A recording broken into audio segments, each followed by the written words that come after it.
ladies and gentlemen, to JWF Monday Night Ignition. I'm your host, Silver Spoon, joined by a man who lost a lot of cash from his bag last night. It's Captain Tiggs. That's right, Sills. I'm not happy about it, but equally very happy about it. Because you know what? We're vaxxed, we're waxed, and we're back in action. That's right, Tibbs, and hey, you might have felt bad having to give that cash away, but it went to some great people in some cases.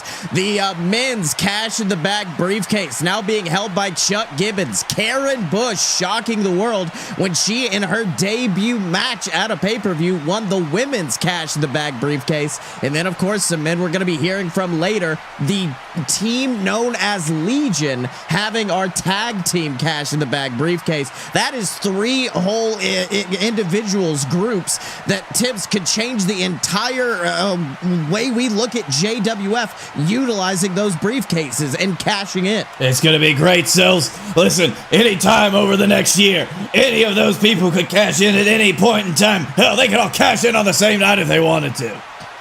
That is right, but in addition, we also saw some great matchups, some things that are going to be definitely affecting our power rankings, which, of course, thanks to your qualifying matches for cash in the bag, we finally have some decent rankings for our women's and tag team division. So why don't we jump into it? All right.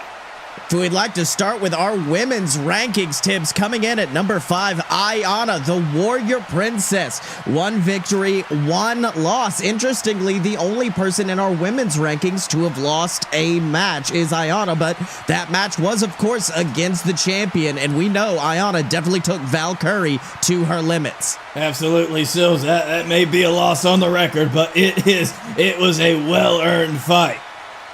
That's right, number 4, Larceny Daniels, someone still trying to struggle to find her footing in the world of JWF. Following her up, the woman who will be challenging the champion later tonight in our main event, Lucretia Pendragon. 1 victory, no losses. And Tibbs, let me tell you right now, Lucretia Pendragon, she has gone toe-to-toe with Valkyrie in the past. Before this season, we saw her face off against Valkyrie, and ever since then, Lucretia has had a bit more of an edge to her. I think that might give her the advantage that she didn't have in the past against the champ.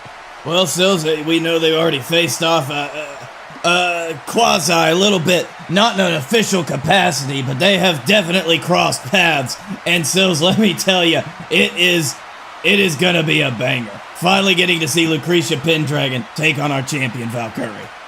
That's right. At number 2, we have got the high-flying Skilla, someone who, much like Larceny Daniels, still struggling to find their footing in the place of bigger personalities, like number 1 in our power rankings, the woman known as Karen Bush.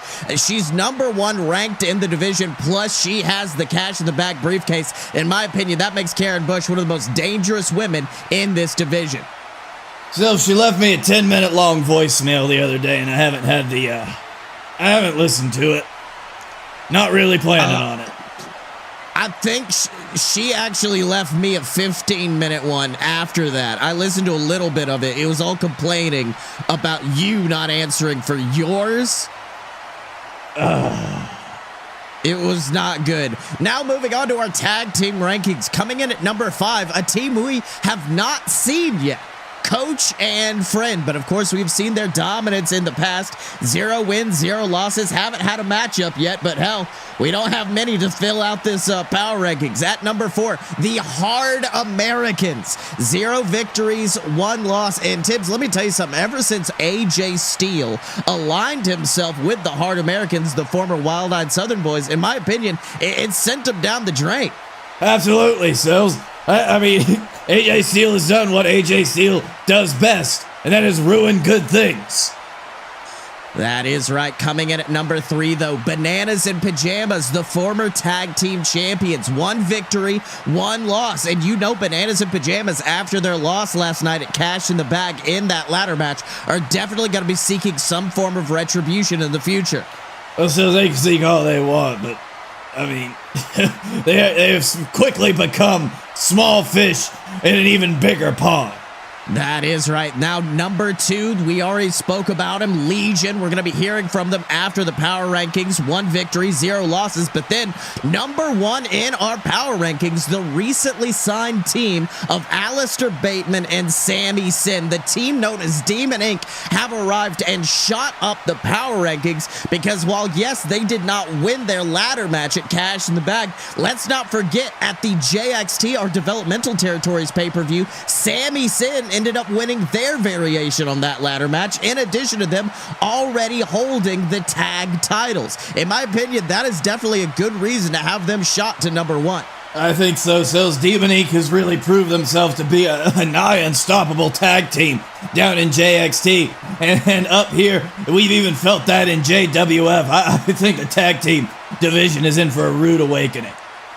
That is right, but now finally on to the big party. The singles rankings coming in at number 5, 1 victory, 1 loss. Mr. Cash in the Bag, though, the man known as Chuck Gibbons, who, Tibbs, let's not forget, that is how he got over down in our developmental territory. He won their briefcase, cashed in, became an instant star overnight. He could very well do the very same thing now, but number 4 could certainly give him a test. The man known as the Jebeduk, 2 victories, only 1 loss. Tibbs, Jebeduk's a guy who came in like a house of fire, but he seemed to be squandering lately. I mean, what advice would you give the Duk one?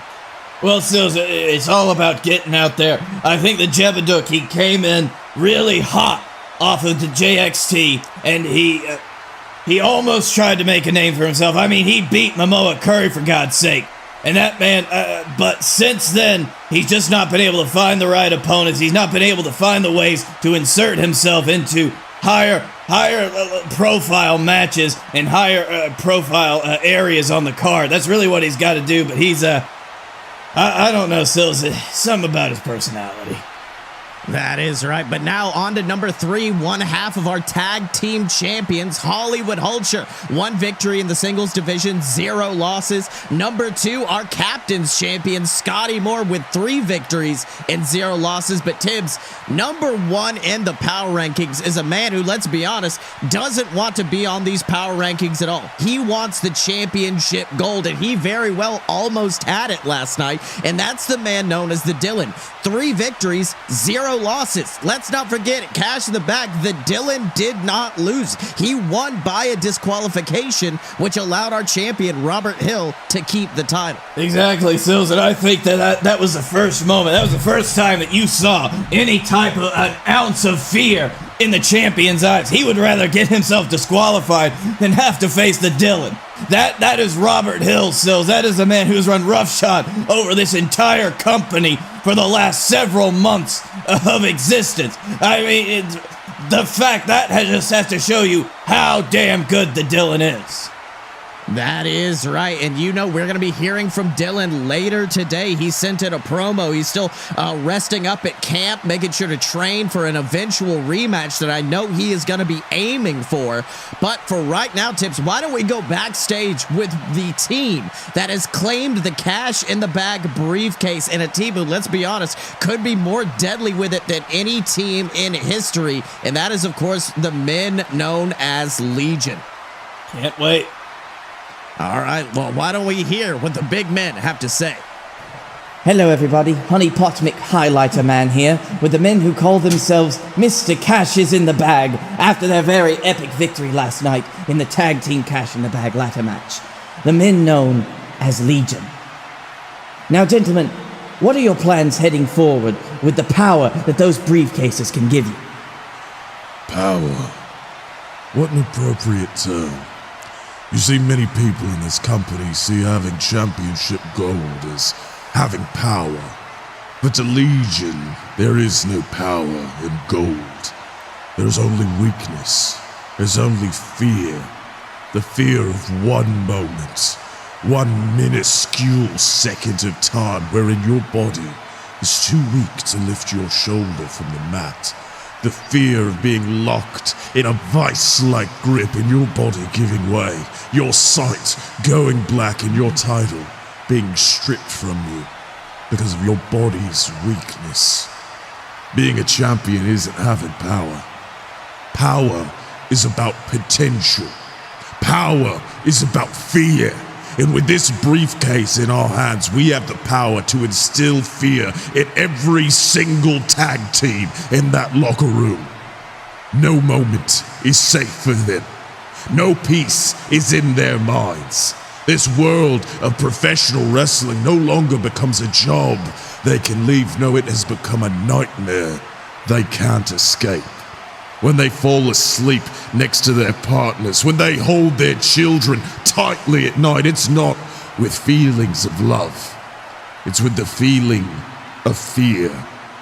Fear of that moment, that singular second, when Legion decides to come and collect their heads. We have all the power now.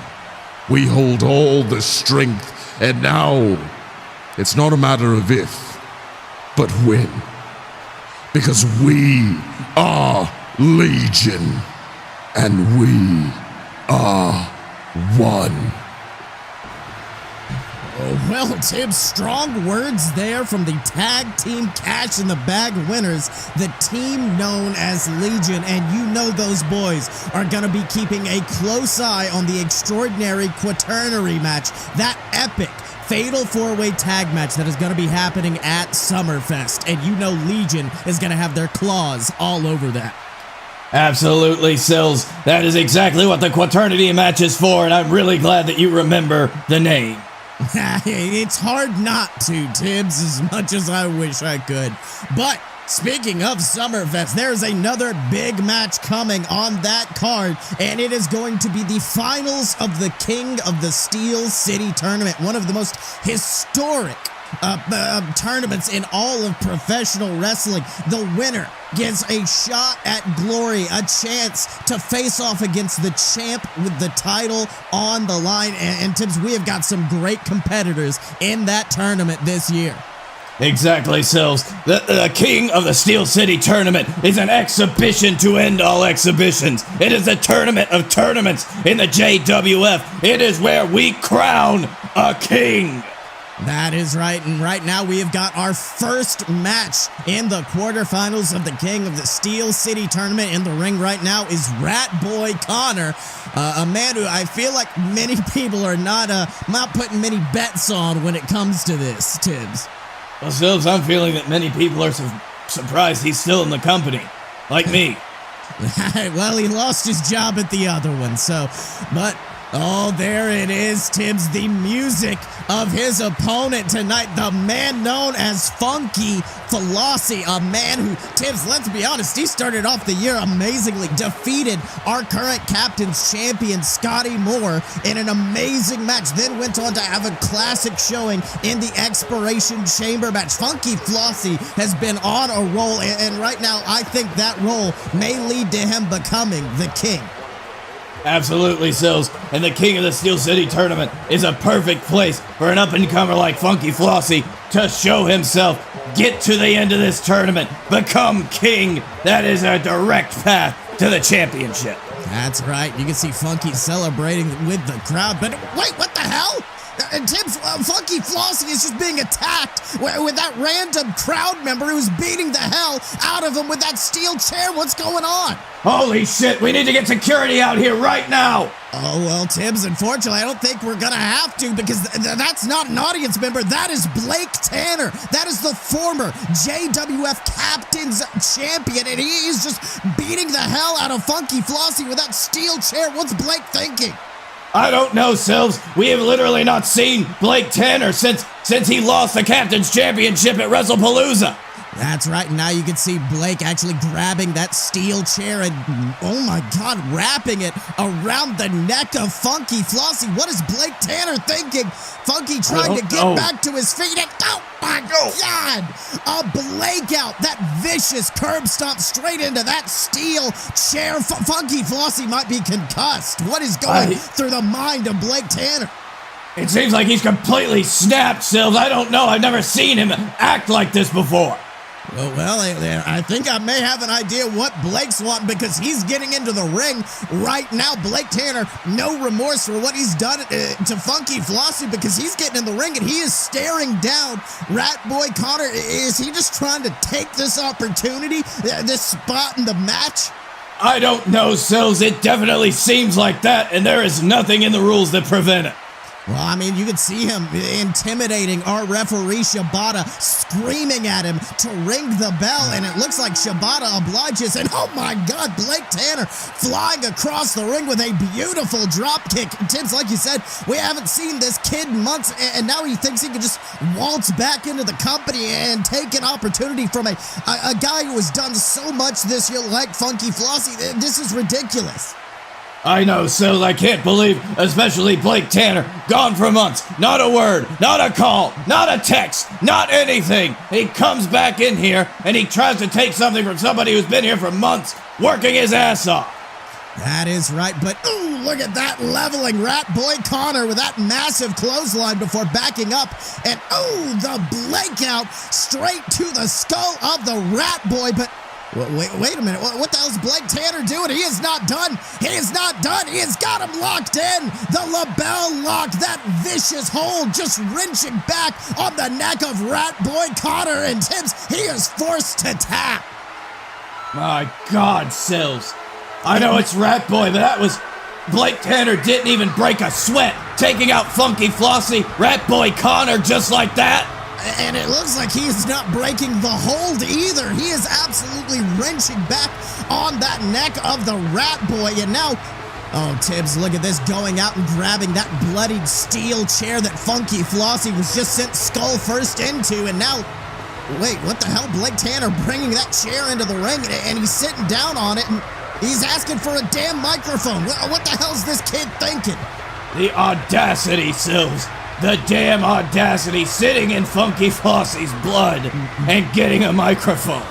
These entitled millennials coming back, doing what they can, but it looks like Blake Tanner has come back. He wants to speak, so why don't we hear what the man known as the Bee has to say?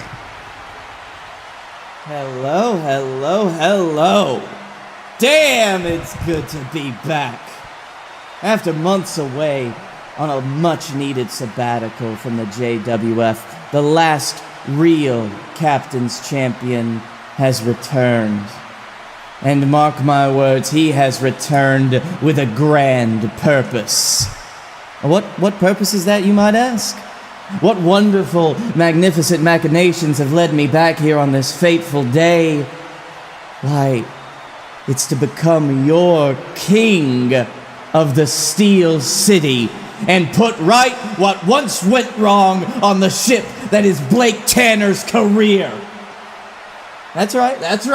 I am willing to acknowledge the slanderous writing on the wall that was my life over the last year. I have been mocked, ridiculed, called a has-been, and spent valuable months of my life trying to prove to you miserable whelps just how wrong you are. Do you remember when I climbed inside hell itself and claimed my rightful JWF Captain's Championship and stood over the Dylan's broken body? That's right, I said it. I defeated the undefeatable Dylan, and who cares if it was a triple threat match? That doesn't matter. All that matters is that I beat the Dylan. But did that Herculean feat stem the tide of the miserable masses? Did it earn me any respect? Any accolades? No. All it did was put more eyes on me. Eyes that said, well, he's still not the world heavyweight champ. He's just hanging on by a thread. His best days are behind him. He can't keep up with the new JWF. And through all that ridicule, I kept trying to make you see the truth that I've always known. I am now and will always be the apex of excellence in the JWF. That fact was always staring you in the face, but you chose to ignore it, so I left. I took my ball and went home. And you know what? It felt so good to get away from you vile people. You have no idea what it feels like to hear thousands of people chanting, "You suck," every day and night, reading nonsensical diatribes on Twitter and Reddit, how I got what I deserved when Bryan Danielson beat me. But in the midst of that cacophony of boos, I realized something. Not much else had changed. I still woke up, ate breakfast, went out to the gym, lived my life free and clear, just like before I left the JWF. That's when I finally figured it out. All the idiotic jabs, the low IQ tweets, all of it means nothing to my life. You're not my damn alarm clock, JWF Universe. You're not the eggs and avocado toast I eat for breakfast. You're not my brand new Aston Martin. You're not part of my life. You mean nothing to me. And with that realization, I felt free. I don't work for you. I don't work for that asshole in the stupid hat over there. I work for me. I do exactly what I want, precisely when I want, no sooner or later. And that is the exact same feeling I had when I first held the JWF World Heavyweight Championship those too many years ago.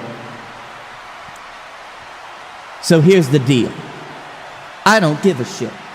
Blake Tanner is headed to Summerfest. Blake Tanner is going to become the king of the Steel City. And when I stand toe-to-toe with the champion, you will all witness the return of the king.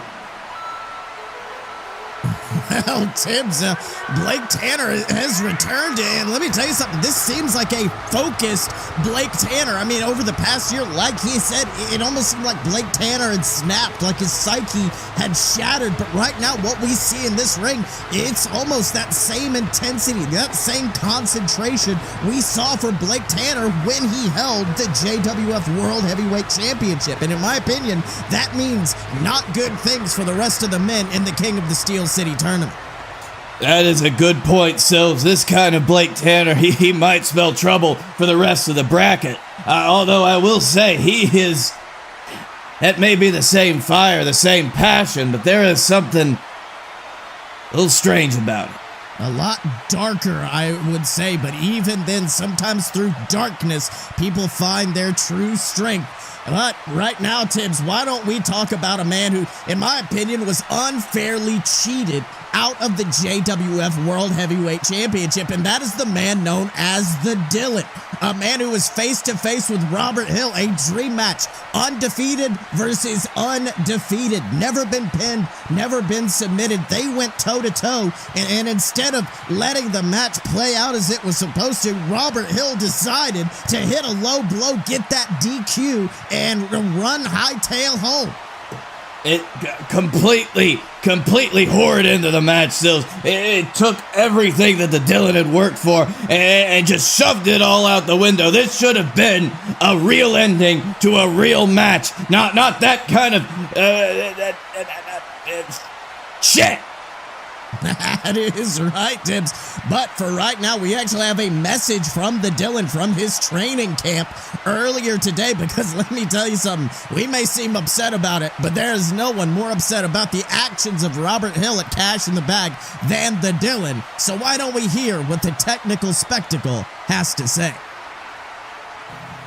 Really, Robert? Really? This is how we're doing this, huh? This is how you decide to live up to a challenge, huh? You talk that good shit for weeks about how your reign is forever, you've got nothing to fear from me, and then you go and intentionally get yourself disqualified. Now, Don't get me wrong, really like the bit with the low blow, very cute.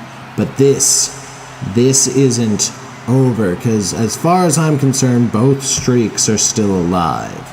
You may have lost, but we've not been pinned, and neither one of us has been submitted. And I will see this through. Maybe not now, but soon. Soon enough, you will find out that I am at the top of this mountain, even if I have to push you all the way off of it. Well, Tibbs, I mean, there you go. Like I said, the Dylan aiming for a rematch, and I think it's rightfully earned. In that kind of match, two men going toe-to-toe, unpinned, unsubmitted. I mean, you can't have that end in a DQ. And I think that Dylan is definitely petitioning himself to getting that rematch in the future. Oh, don't worry, Sills. I've already got it on a sticky note. It's gonna probably happen as long as I don't lose this. All right, Tibbs, well, why don't we now move on to the main event of the evening and the woman making her return to this company. We know leading up to Cash in the Bag, we didn't see much of the women's champion herself, Val Curry. We were focusing on the other competitors in the women's division. Val Curry, of course, taking a well-earned bit of time off, but now she is back. And, you know, usually this is you'd get a return promo, a return segment. Val Curry said, no, I've been off for 6 months. I'm back and I want a fight. And Lucretia Pendragon easily answered that request. Absolutely, so you know Lucretia Pendragon, of all people, has really been itching to get her hands on Val Curry and to settle some old disputes from pre-WrestlePalooza. That's right, and that bell goes ding, and look at this, Val Curry just circling around her opponent. We, of course, know Val definitely having the speed advantage over the slower Lucretia Pendragon, but Lucretia certainly having the power advantage. But, oh, look at that, Val Curry with some small kicks to the legs. That's doing nothing but making her angry. Tibbs, do you think Val may just start getting a little bit cocky this late into her run as champion? I don't know, Sills. I don't know if it's cockiness. I don't know if she's really testing the waters. If it works, she may get Lucretia Pendragon off kilter enough, use that anger, that annoyance, her 1,000 bug bites against her. That's right, but unfortunately, looks like those bug bites aren't going to do much as Lucretia just clocks her with a massive lariat before, just grabbing onto her arm and wrenching it back. Tibbs, you can tell Lucretia has been waiting for her moment, studying Val Curry, seeing what can take her down, and that armbar is definitely weakening her right now. Absolutely, Sills. I mean, Lucretia has had months to plan this. She has been able to go over her strategy time and time again for the moment she finally got to face Val Curry, and you gotta think that is gonna have a huge effect on this match. That's right, but look at this. Val Curry finally managing to get her feet on the ropes. Our referee forcing Lucretia to release that armbar, but a quick rake to the eyes with that distracted referee, keeping Val Curry on her back, grabbing at those eyes, and that just shows that type of viciousness Lucretia Pendragon can get up to. But Val Curry was playing possum, just dropping Lucretia down. Beautiful drop toe hold, sending her onto that middle rope. Val Curry now building up a head of steam, bouncing off the ropes, and a beautiful slide out suplex, dropping Pendragon straight down onto her spine before backing up, and a beautiful drive-by drop kick straight to the skull. Val Curry celebrating with the fans on the outside of the ring. Tibbs, you can tell how much the champ has missed this. Absolutely, Sills, and you can see just how quickly our women's champion has regained control of this match. Lucretia Pendragon, she wanted to come out and make a statement, but she forgot that she is facing Val Curry. That's right, you see Val getting back into the ring, but look at that, Lucretia immediately catching her by the neck, might be looking for that big choke slam, but look at that, Val Curry stomping those boots down onto the toes of the Pendragon. Looks like Lucretia not the only one playing with the dirty tactics tonight, and following it up with a Momoan punch and a second, but Tibbs, look at this, Lucretia Pendragon not going down. No, Sills, it looks like Lucretia has learned a little bit from their previous encounters. She knows how to take that Momoan punch a little bit better now. That's right, but now Val Curry building up a head of steam, and then the third Momoan punch levels her. And Tibbs, now look at this. She has got her in position for that vicious fisherman spear that we have seen too many times. But no, Lucretia dodging out of the way, sending Valkyrie shoulder first into the ring post. And Tibbs, that's the bad arm Lucretia's already been working on. That is going to become a target in this match for the Crusader of the JWF. Yep, and that's exactly what you would do in this situation. It doesn't matter. It's a good thing for Lucretia that she was already working on that arm, but sending somebody straight into the turnbuckle, that shows you exactly where you need to focus if you're trying to take them out piece by piece. That's right, straight into the ring post. That is hardened metal. There's no fabric or anything around that, and it looks like Lucretia working over that arm again, grabbing her in that short arm clothesline, then a second clothesline. Lucretia refusing to let go of that arm as she just, drops the leg on it before, transitioning into that vicious arm bar once again. And Tibbs, the champ, is in trouble. They are in the center of the ring, and Valkyrie has nowhere to go as those ligaments in that arm is just being ripped to shreds. Of course, Sills. I mean, just those last few seconds of Lucretia working over the arm, putting this arm bar on. It doesn't matter how fresh you are in a match. If there's a danger of your arm snapping like that, then you might consider tapping out.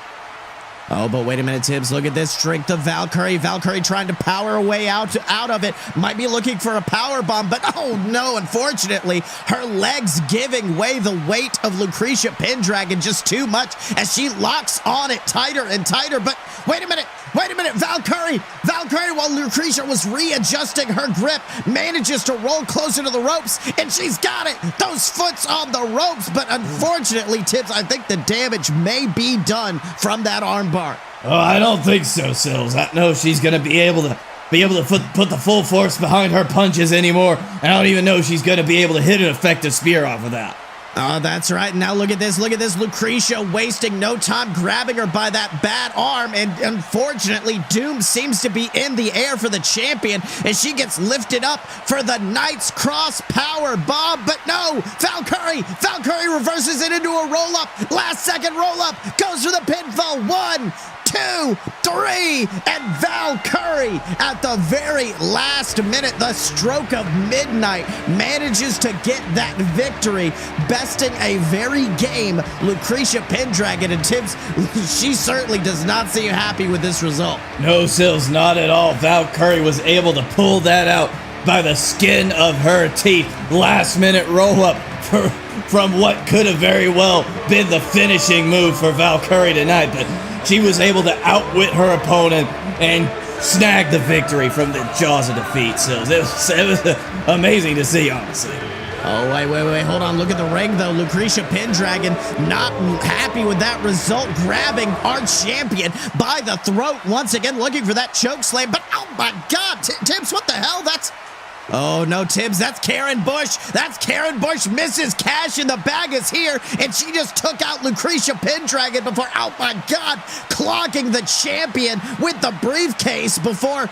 Oh no, Tibbs, she's got her locked up. Mini driver in the center of the ring. She just sent the champ's skull directly down onto that briefcase, and oh my God, Sills, no. She's doing it. She is doing it. She is holding that briefcase high, looking for a referee. Tibbs, I think Karen Bush is trying to cash in tonight and become the brand new JWF Women's Champion, but oh, Tibbs, she might have been calling for a referee, but it looks like she has got someone else coming to the ring. That's the music of none other than Phoenix Driver, one of the best our developmental territory has to offer, and she is rushing that ring like a house of fire. Yeah, Sills, this is what I wanted. Phoenix fucking Driver, baby! That's right. Beautiful series of suplexes to Karen Bush, just absolutely dropping her in the center of the ring before. Oh, Tibbs, she's got her locked up. Could be looking for the rain. Oh, no, unfortunately, was going for that rainmaker she likes to employ. But unfortunately, Karen escaping at the last minute. And Tibbs, look at that. Mrs. Cash in the Bag is running scared at this newest arrival to the JWF Women's Division in the form of none other than Phoenix Driver. Well, Sills, I think we're gonna have a very interesting summer right now. With the debut of Phoenix Driver, honestly, everybody's gonna have to watch out. That's right, Tibbs, and everybody's going to be wanting to watch out next week here on JWF Monday Night Ignition, because we have got some bangers of a match. We have got the Hard Americans taking on a team we saw earlier tonight, Legion, in their first match since becoming co-cash in the bag holders, and you know Legion's wanting to keep that momentum going. You better believe it. That is right. And in addition, we are going to see Croc versus David Jenkins in another quarterfinal match of the King of the Steel City tournament. Legion versus Hard Americans, Croc versus David Jenkins. They could sweep the whole show next week if they play their cards right. That's right, Sills. We could be in for a Legion-dominated JWF next week.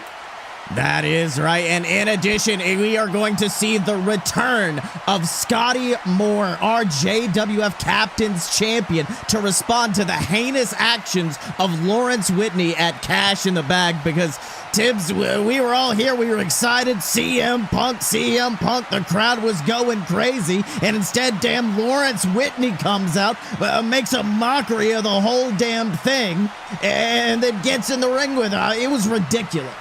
Horrible, Sills. Just utterly terrible. Such a waste of money. That is right. Wait, did you pay CM Punk and he didn't show up? I don't want to talk about it.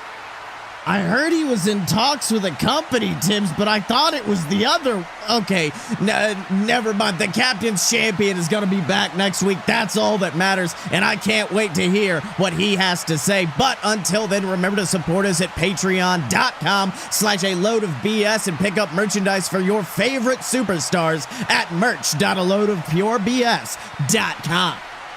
Love them or leave them. Pick them up now. That is...